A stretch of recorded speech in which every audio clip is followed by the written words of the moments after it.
Well, hello folks, welcome to episode 1 of our 12th season here at Riga FC. I'm the Custard Prophet. This is the Latvian job. We're in the knockout stages of the Europa League. We're up against Braga, and I'd hope we've got enough to get through this game, but it's not going to be an easy one.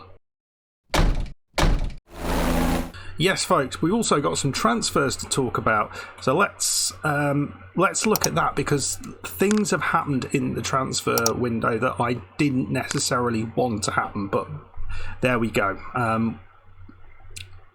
Let's have a look. You'll be surprised. So you'll see here a few of the youngsters who've been on some continuous contracts have gone. Belovs, I think that is... No, it's not the Belovs. I think he's gone. So here we go. So out, Raymond Krollis has left for £1.5 million. We signed him for £100,000 or something like that. So selling him for £1.5 million is a bit of an upgrade. He's 30 years old and not getting any better. He did kind of get his head turned by a few bids coming in. I thought, well, maybe it's time to cash in and make the most of the other strikers we have got. So one Latvian out the door. Second Latvian out the door, you knew this was going to happen. Pavel Belovs, our centre-back, he's gone to Valmiera. So they've got a decent player on their hands who will be part of the Latvian national side. Reynolds has gone as well. Not for very much money, but he has gone. I felt it was the right time to move him on. He's 34 years old. Why not give him a chance at Valmiera? I'm not sure whether he will get games there. We will see. But he's been a faithful part of the team. Not getting a lot of games, but it's fine. We've got players who are of a similar quality who can step up, who are Latvian. Then Yanis Kozlovs, you probably don't recognise this guy. He is a defender, but he's not particularly good at any of the defensive things. So I thought, fine, we'll get rid of him. And at this point, we were then getting bids in for pretty much every decent player we had. There was bids left, right and centre. And I wonder whether it's because we got rid of Krollis, then people thought, oh, well, it's going to be a bit of a fire sale. So most of the bids I just knocked back. But bid came in for Krasnodar, who were front and centre of all of this bidding nonsense. They bid for about 7 or 8 of our players. Unsettled a few, which was disappointing. But Diego, it was a bid for Diego. It was low, and I upped it to 1.9 million. I know he's only 22, and I know he's got a lot of good things going for him, but I don't know, he just wasn't getting that many games. I felt, right, we're getting a little bit of a profit, so should we let him go and maybe get someone in who we can develop? And I wasn't overly attached to Diego, shall I say. He's kind of in and out the side and never really made me feel like he is a top player. The big sale though, the one I didn't really want to go, was Stefan Popovic. He has gone for 8.25 million with a 50% sell-on fee for the profits.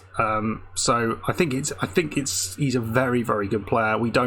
I think he's our best player, but I felt we ain't going to get anything more than that for him, and I don't think it'll be too long before Zenit sell him for big money, and we'll make the most of that. So it seemed like the right thing to do. I just didn't want to lose the player, and we haven't been able to replace him because he is fast and he is pretty solid in front of goal. Although the one thing with him, he never seemed to do it in the big matches, which was disappointing. Made a profit, and that's one of the things. I don't want to be selling players for stupidly low money. I thought decent amount of money for him, probably worth a lot more, but in the league that we're in, we just can't command big transfer fees.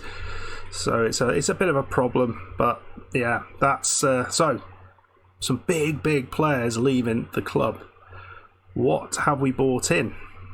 Well, you say we have not spent that much money. In fact, we spent a lot less money than we've brought in. So a few Latvians gone out, and this player, no one's particularly impressed with this, but this is a midfielder basically who is here because he's a Latvian and we can just chuck him in there. and he can play a load of league games. He's not going to be involved in the Europa League matches or Champions League matches later on in the year, but he's solid physically, solid mentally, and he's got reasonable attributes elsewhere. So I feel, he's not a great player, but he fills a quota. So especially as we'd lost a few. The other two players aren't Latvian. So we've got Mzwandil Francis from Kaiser Chiefs, so a South African, just £750,000. Now look at this guy for £750,000. Look at the physical stuff there. I mean, he's tiny, he can't jump. He's not actually that small, but he just can't jump.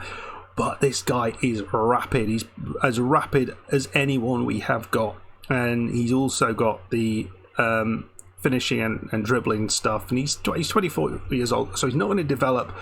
But I feel he is going to score goals with that pace and the ability to finish.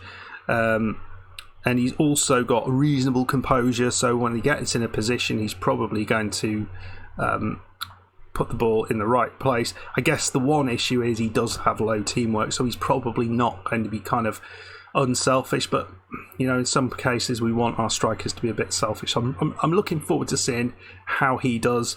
Another interesting signing.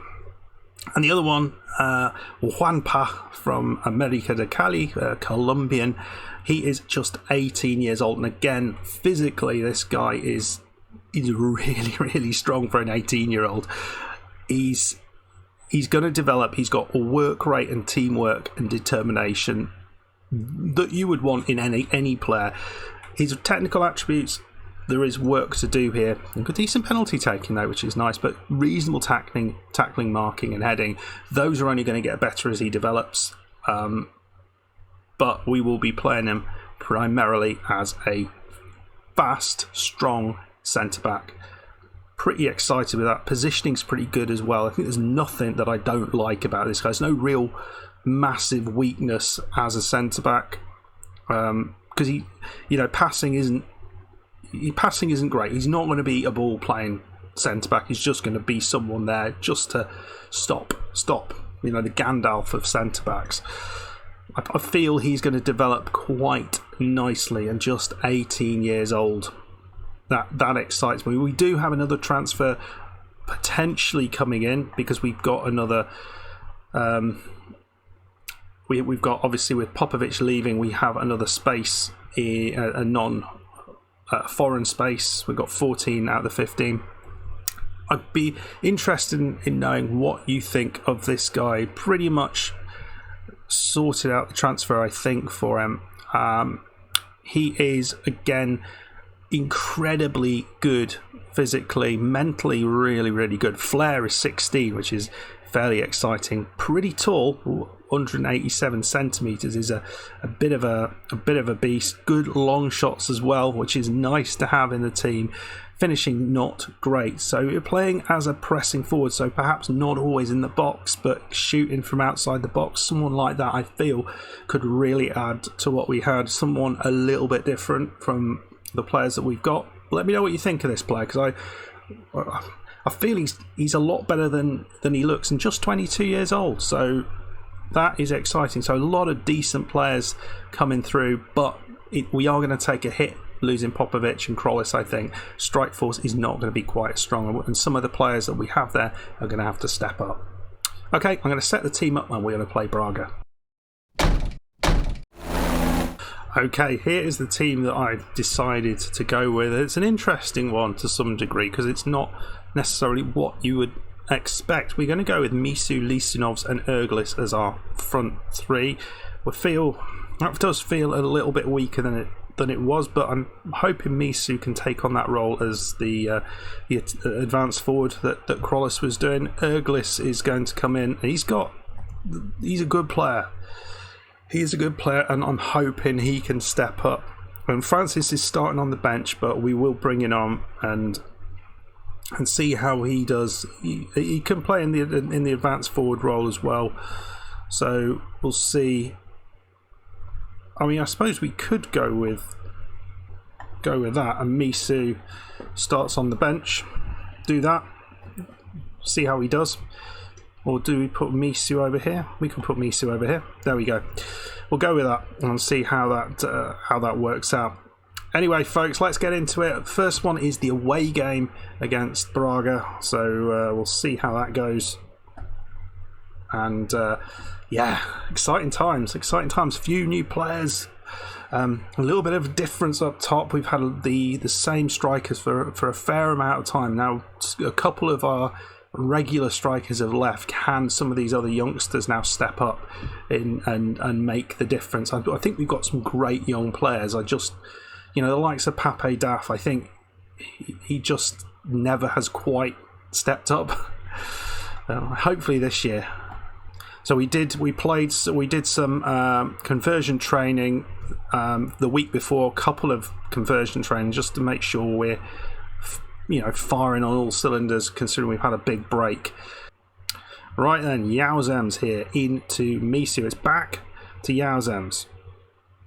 Hadraf, who I'm liking more. There's a lot of bids in for him, and Yauzem's has got free. Francis, you're not going to score from them, but to be fair, there was very little options beyond going for the header. But here's Hadraf. He's really come into his own, I feel. Ball over the top. It's Misu into Lisanov's, but he falls over. Misu now. Oh, just wide. Misu looking pretty tasty. He's now captain. Braga are, I was going to say, I'm going to be struggling a little bit against us, but they've got a chance here. Fabiano. Ball in. Oh, wow. Andre Horta. And that is in. And we are 1-0 down. After a couple of really good chances for us early on, we've... our defence just let them in. Only chance they've had. So it's Tavares at the back. But they've just given it straight back to Yauzem's, who's still doing a good job at, what is he, 33 now? He's not really rated. Beautiful ball in. It's Misu. Elisinov finds it. Bottom corner. 1-1. Very, very nice. Latvian player. He's not really heralded as one of the great Latvian strikers, but my God, is he effective up there. So Messina now. Bamba. Nieta. Hadraf. Nieta, I'm hoping he's got a better season ahead of him. Here's Yauzem. Is he going to try and beat somebody? He does. And Lisanovs doesn't quite get the header onto it. Well, the effective header to beat the goalkeeper. And here we go again. We're looking very, very strong against Braga at the minute. They look like they're a little bit concerned with how we're playing around them. Here's Messina now, left side. Wingback's so important for us. There's Nieta. Finds Bamba. Chips it in. And here's Misu. And that is a lovely goal to go 2-1 up. But the referee looks like he might be calling this one back. They're appealing for offside. Are they going to give it, though? I am not sure. It looked onside to me. Goal is awarded. I thought as much. I think he looks... It's a decent bit of play here. Nieta into Bamba. And it's a lovely little chip shot. And Misu's actually not running at all from the defender's shoulder. It looked like there was a whole bunch of players in front of him. Really good comeback now to go 2-1 up. Well, what can you say here?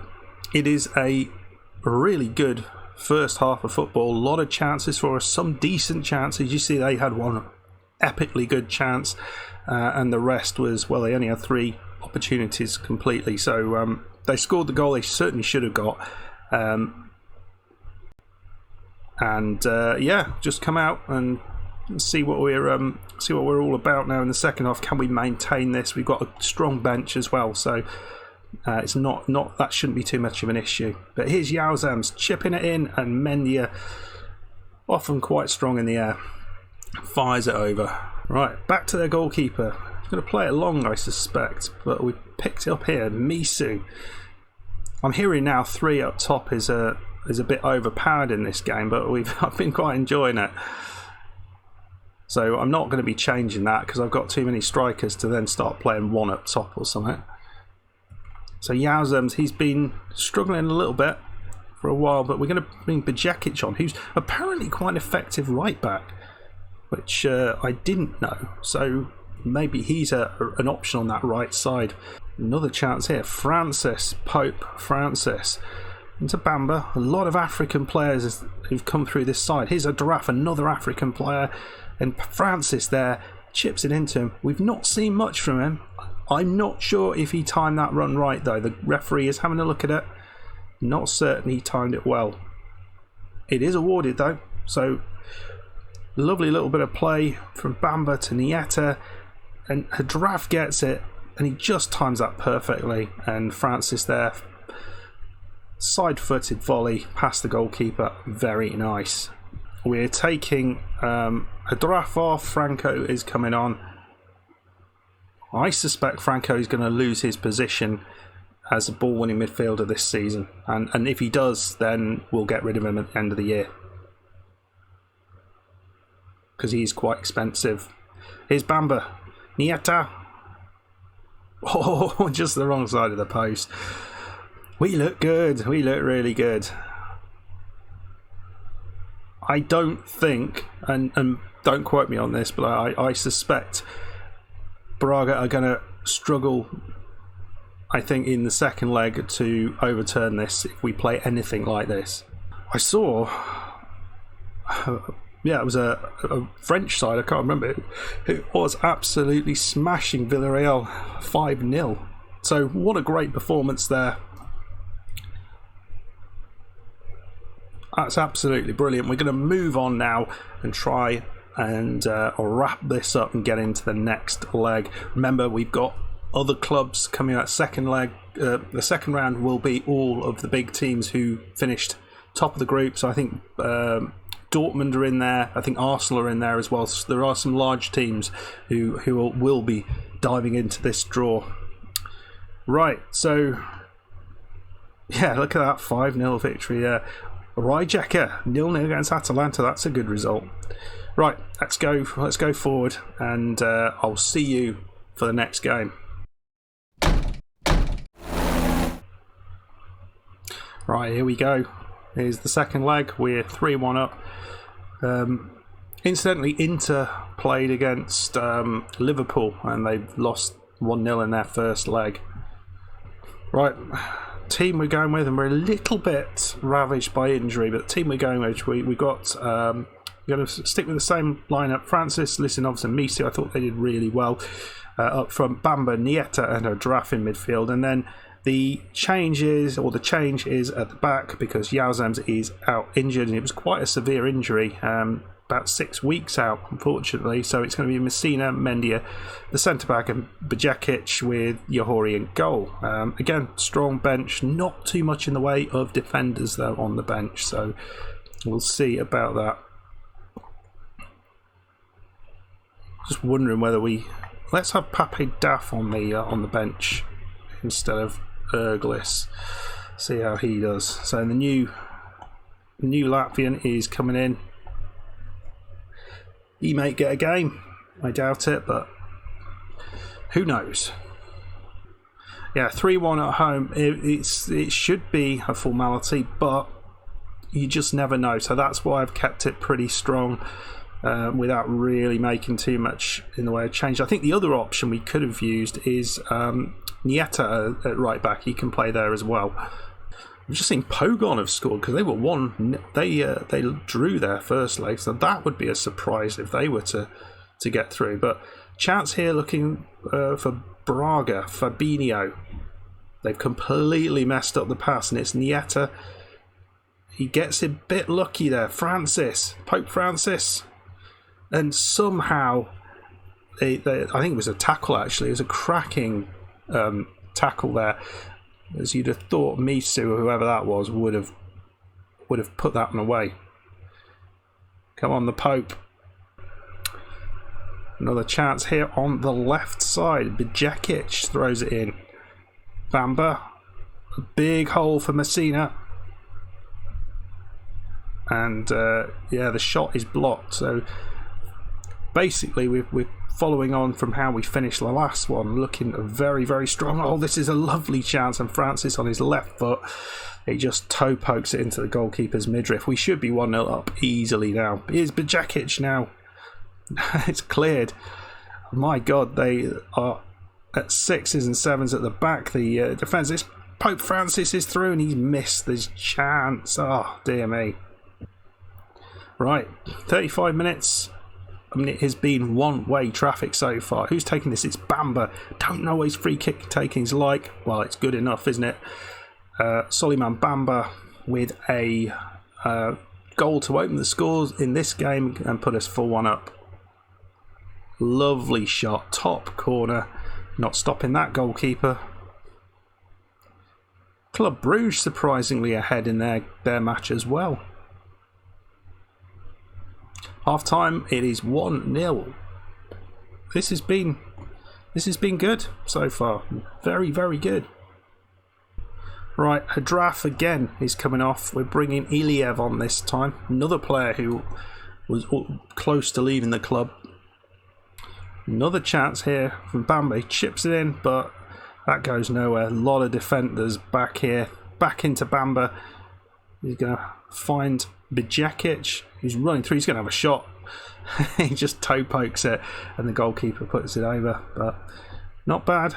Right, making a replacement here. Pape Duff is on, Misu on, off. We're going to bring on, we're going to have put Nieta at right back, and then we're going to play Franco in the centre. There we go. Full time, 1-0. We are through. 4-1 on aggregate.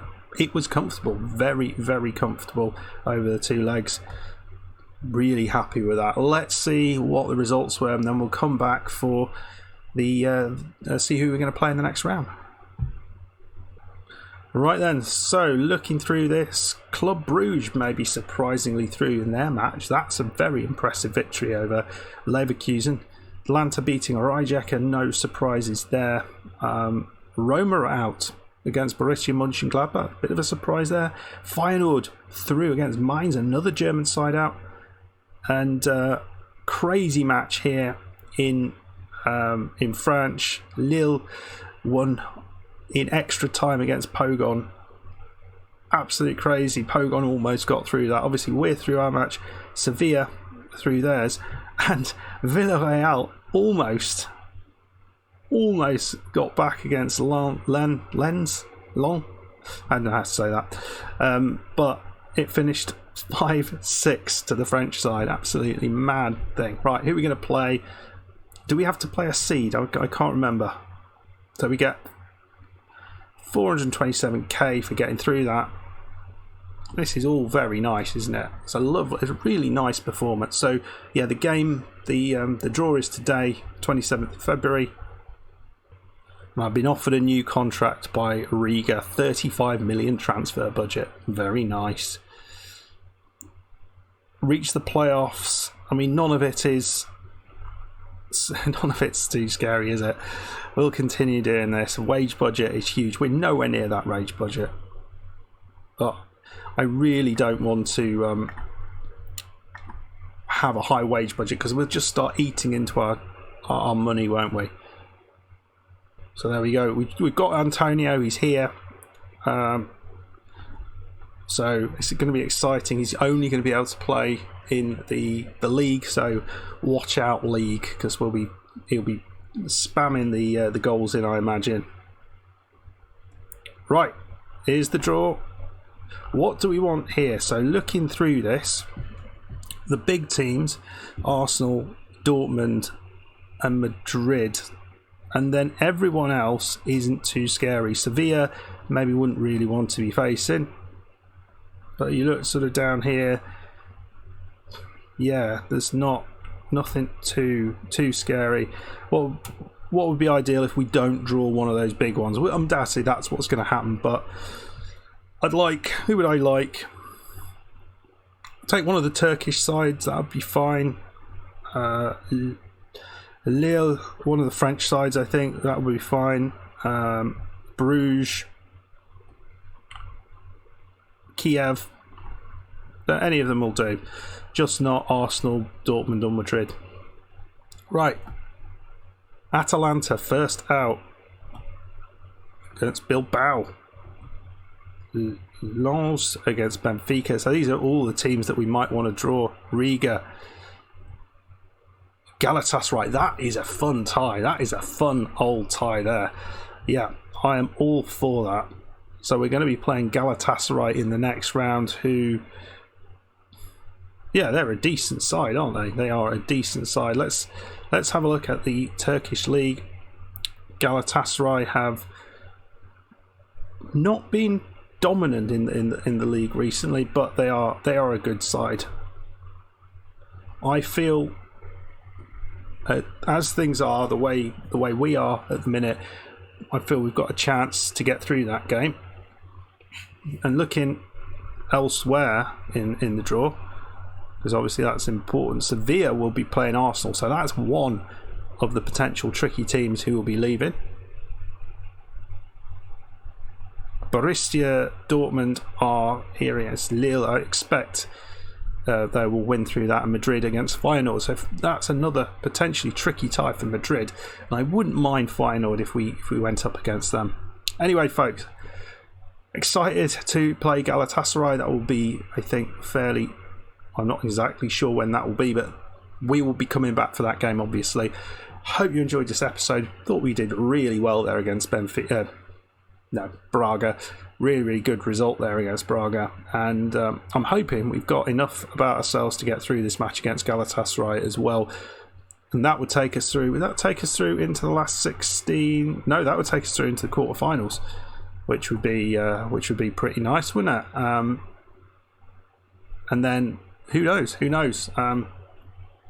If we drew this one, I'm presuming we get through that one, or the winner of this one, or this one, or that one. I wouldn't mind at all. And then there's a chance of even getting through to a semi-final, which would be utterly mad. Anyway, folks, I've really enjoyed this. If you have, please hit the like button, subscribe if you're new, and I'll see you for the next one. Goodbye.